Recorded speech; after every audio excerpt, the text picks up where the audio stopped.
The Chamber Music Society of St. Louis performs high-quality chamber music along with providing community education and support for young artists. And later this month, they'll celebrate their 10-year anniversary with a themed gala.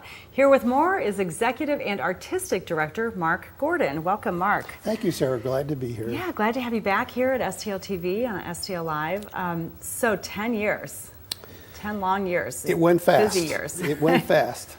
Yeah, it always does. So you were one of the founding members of the Chamber Music Society. Right. My wife and I founded the organization, and we were both members of the St. Louis Symphony. I left in 2005 to help get this thing started. Susan still is a member of the orchestra and still plays.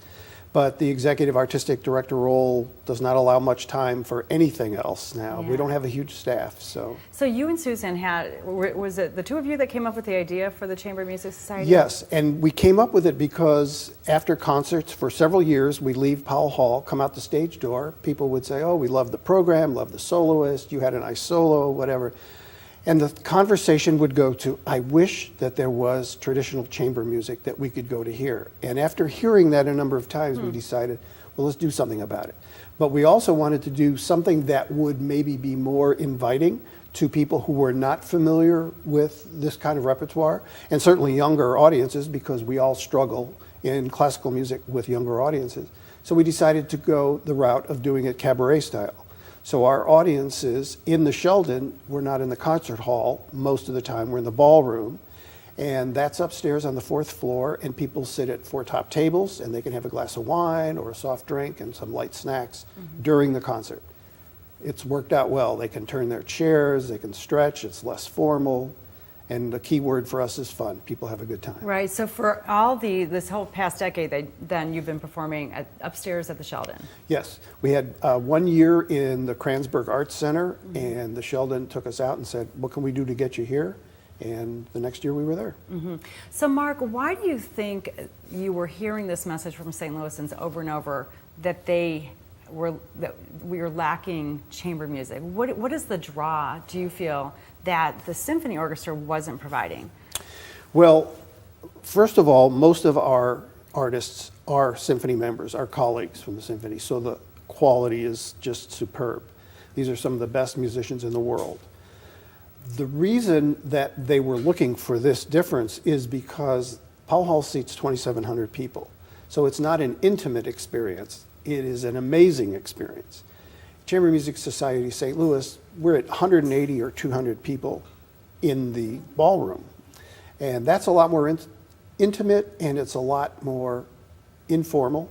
So our audiences can actually see the faces of the musicians and see the contact, eye contact, the smiles, the inside jokes, and not only hear the music, but can feel the music because they're so close. Right, so it's almost the way some of these pieces were originally written and composed 200, 300, 400 years ago, and the opportunity to listen in that kind of intimate way, as you say, bringing that back to... Exactly. As a matter of fact, our tagline on the homepage of the website is chamber music the way it was meant to be heard. So the symphony plays some of the same music, but on a much broader, grander scale. Is that correct? Right. Bigger, larger instrumentation, sometimes 100, sometimes more. We're can be anywhere from 2, sometimes solo piano, up to, we've done 14, 15 musicians on a piece. Right. Okay, so you were a musician with the St. Louis Symphony for decades, correct? Right. And your wife, as you said, is still there. So originally, with the Chamber Society, you were performing. Yes. But not anymore so much. Well, the job's gotten too big. We were doing a lot more performances. We have 3 education programs. We have a masterclass series. We have an education outreach program. We just did one in a school in North St. Louis with a string quartet. And then we also have a young artist chamber program where we partner with the prep department at the Community Music School of Webster University, and we mentor and coach.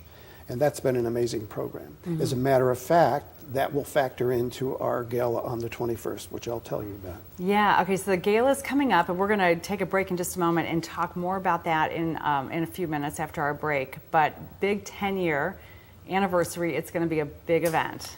It is. The theme is going to be to honor St. Louis icon Leonard Slatkin, of course, conductor emeritus of the St. Louis Symphony, and also on our board of directors.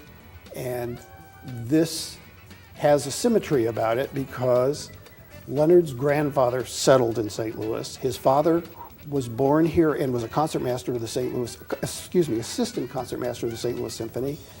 And Leonard's son, Daniel, was born here. All right, we're going to take a quick break right there and come back to hear more about Leonard Slatkin, Ozzie Smith, and the Big Gala. So stay with us at STL Live. We'll have more with Marc Gordon and the Chamber Music Society of St. Louis after this break.